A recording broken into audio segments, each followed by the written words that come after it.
For a while, scandals have been ruining gaming's reputation to the non-gaming world. And in fact, many countries from around the world have had a discussion about gaming and its impact on children. First it was Mortal Kombat's use of blood and violence, and then it was Grand Theft Auto causing people to commit crimes. And then in 2017, gaming got hit with another scandal which would change the gaming industry forever. That being the loot box scandal of 2017.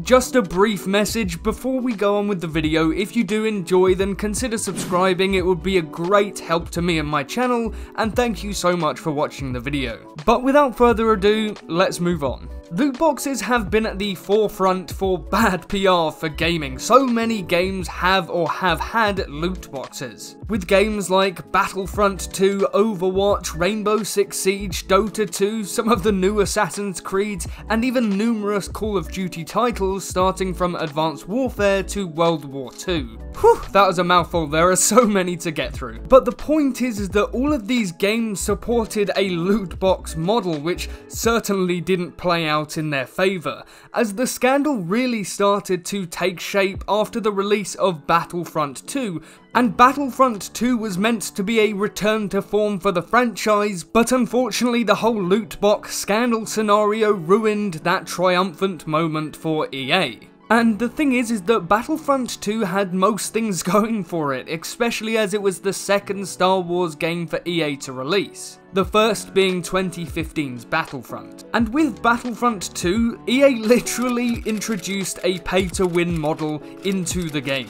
And with the star card system, initially it would work that you get packs from playing the game, or by even just outright paying for these loot boxes. And so the way that the system works was you would either buy or earn these loot boxes, and in return you would get a specific star card perhaps. Maybe for Luke Skywalker you got a top tier star card, and that meant that your stats for that character would now be boosted in a multiplayer match. Now this would be fine and all if you couldn't buy the packs, but of course you could. And so this meant that people with loads of money were buying these packs to get the highest star card ratings. And so it almost introduced a pay-to-win scenario into Battlefront 2, and generally made the experience for people who didn't want to fork out that money just that little bit worse. And at the time, this caused mass community uproar, making the game virtually unplayable unless you had these highest tier cards. In the initial release window of Battlefront 2, this star card system really did ruin my experience with the game, as I remember being in a match of heroes versus villains and being shot down by a Han Solo in a matter of seconds. And although I kept playing, the fun experience just wasn't there anymore, and for a while I did stop playing Battlefront 2 until they did fix this mechanic. But it was just such a shame that loot boxes actually ruined my experience with Battlefront 2 when it released. Now I do look at Battlefront 2 in a more favourable of light. Battlefront 2 in 2021 is a completely different game. Progression is actually tied to each character, and the more XP you get, the more star cards you can eventually unlock. And luckily, loot boxes are no longer a purchasable thing. In fact,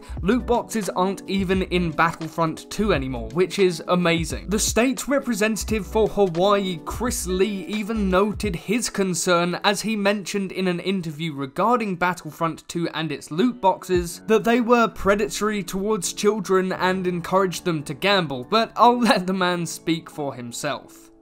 We are here today to ensure future protections for kids, youth, and everyone when it comes to the spread of predatory practices in online gaming and the significant financial consequences that it can have on families and has been having on families around this nation.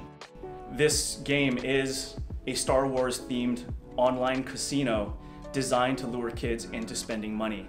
It's a trap, and this is something that we need to address to ensure that particularly kids who are underage, who are not psychologically and emotionally mature enough to be able to gamble, which is why gambling is prohibited under 21, are protected from being trapped into these cycles, which have compelled many folks to spend thousands of dollars in gaming fees online. Thanks to Chris Lee as well as many other government officials around the world, I would just like to say thank you for solving this loot box problem. After this event occurred, many other games were tasked with the same thing, to get rid of the loot boxes, and even Overwatch got dragged into this. And yeah, that wasn't great. In 2021, we see Overwatch as having no microtransactions, but only after this whole entire scandal did Blizzard take this route. Because at a time you could pay for a pack of 3 loot boxes or various other amounts of loot boxes just to unlock a simple cosmetic which you probably have a 0.1% chance of getting. Now this feature is no longer available, instead now loot boxes are used as an incentive to get players to come back during the week in arcade mode. And although this whole loot box scandal changed the way that Blizzard approached loot boxes and microtransactions,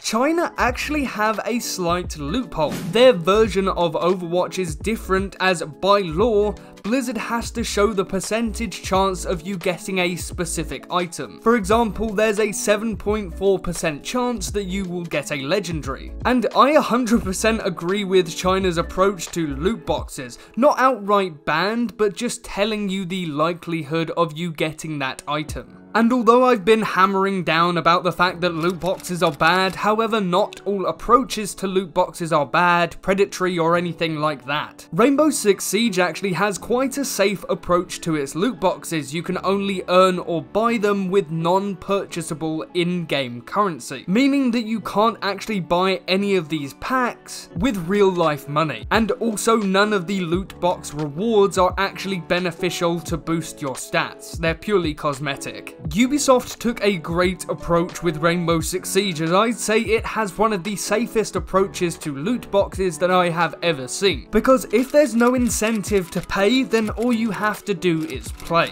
Now, Rainbow Six Siege does have a premium currency, but that's just for the in-game store, where you can buy what you want without having the chance of not being able to get that item. No, it's just a straight-up transaction where you buy exactly what you want.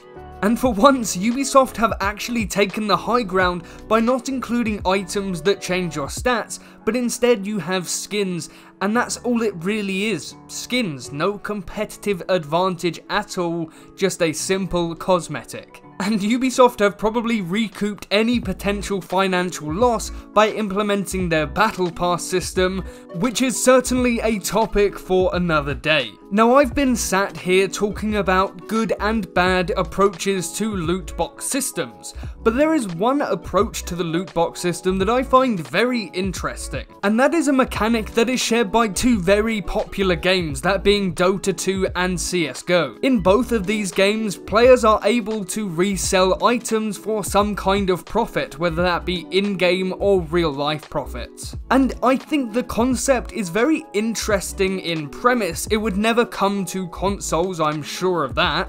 But I genuinely think that this is a great way to get rid of useless cosmetics, but often it can be used to make profits on rare weapons otherwise not available anymore. But there could certainly be arguments about this topic for days, so I'm just gonna try and keep it brief. The choice of adding an actual marketplace into your game can really be a risky thing, but you could argue that you're at least buying exactly what you want. However, that could be for a ridiculous price, way more than what it's actually worth. And so obviously there is always a good and bad side to everything, whether that be loot boxes, battle passes, or anything like that. Personally, I'm for just buying the items that you want, not that I buy in-game items anyway, but if I did, that would certainly be the way to go, rather than just getting a loot box and then hoping that I get the item. But that's just me. And so that was the loot box scandal of 2017. And yes, there was a lot to go over. But I think discussing topics like this is very important, especially as consumers, as we should be able to vocalize what we think and what we feel about certain practices in their respective industries.